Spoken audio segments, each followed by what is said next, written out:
Avant, quand on avait des travaux à faire à la maison, comme des cons, on appelait des artisans. Il y en a toujours. Et ça coûte la peau du cul, un artisan. J'ai dit à ma femme, écoute, on arrête et on va opter pour un nouveau concept qui est très à la mode en France depuis quelques années. Le concept en bricolage du faites-le vous-même.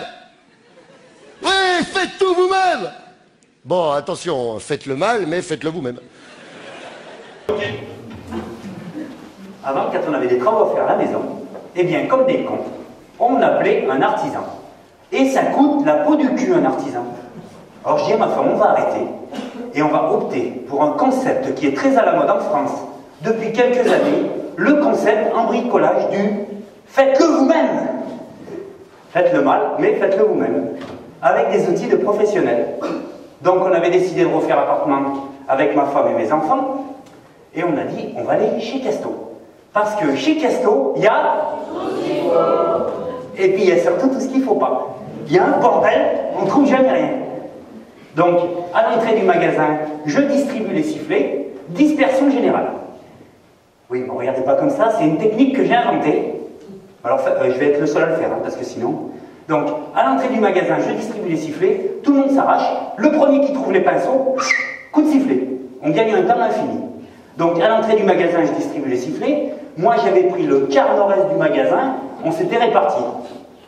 Ça faisait aller 30 secondes que je marchais, coup de sifflet à droite. 30 secondes, bonnard. Je vais par là.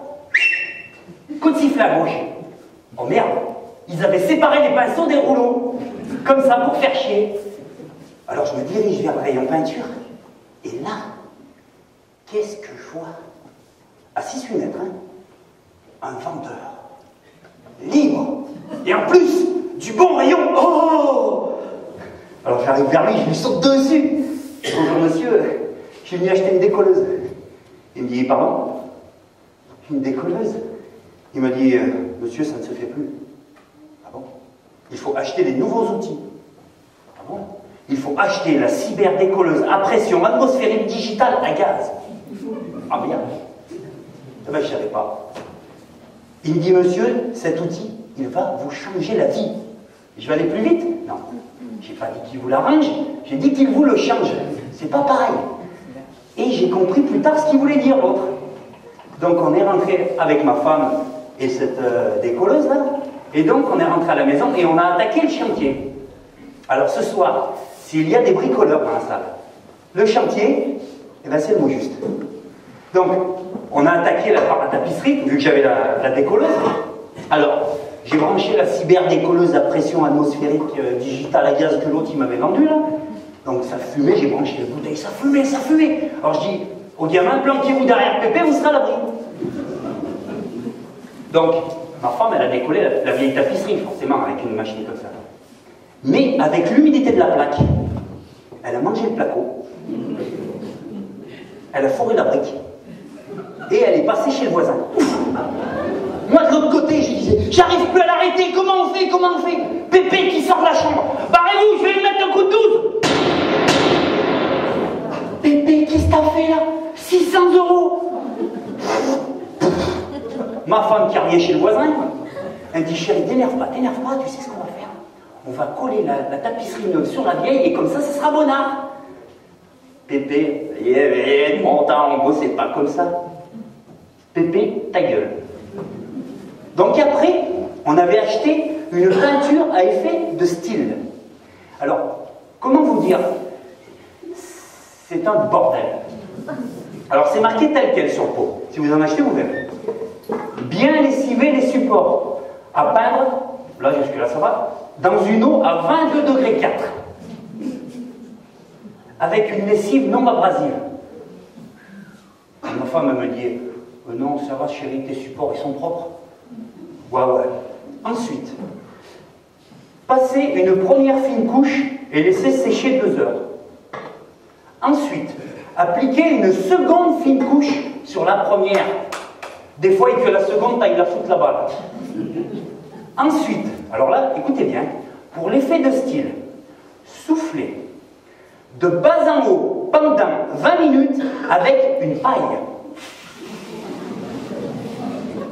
J'avais 40 mètres carrés quand même. Ma femme, elle me dit, non, chérie, tu sais ce que tu vas faire? Tu vas en passer en une seule fois épaisse comme ça, et comme ça sera bonnard. Pépé, ça va pas manquer. Oh, Pépé, si tu veux finir comme la décolleuse. Donc, j'en avais mis tellement épais, c'était pas sec. Il y a ce con de chat. Il est venu se coller contre. Alors moi, j'ai essayé de l'arracher. Ça n'a pas manqué encore. Pépé qui ressort de la chambre. Barrez-vous, je vais vous économiser le veto. Pépé, baisse ton flingue, baisse ton flingue. Oh, calme-toi, Pépé. Tu sais ce qu'on va faire, Pépé? Je vais l'attraper par la queue et on va l'arracher comme du scotch. Une fois que j'ai eu arraché le chien du mur, il a fallu camoufler tous les poils.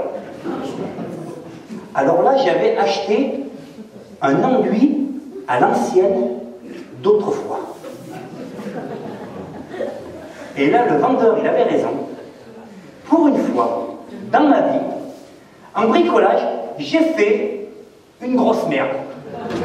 Ouais, mais une grosse merde d'autrefois, attention. Hein. Un bon vieux crépi de garage dans mon salon.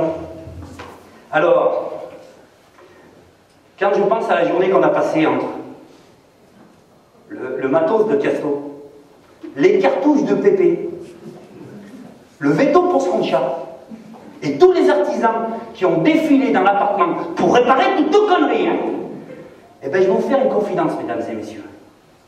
Tous les vendeurs chez Casto et Brico, et autres, hein, ils ont beau nous bourrer la caisse et le chariot en nous disant que qu'un bricolage c'est facile comme tout, eh ben, quand t'as jamais fait, eh ben, t'as jamais fait.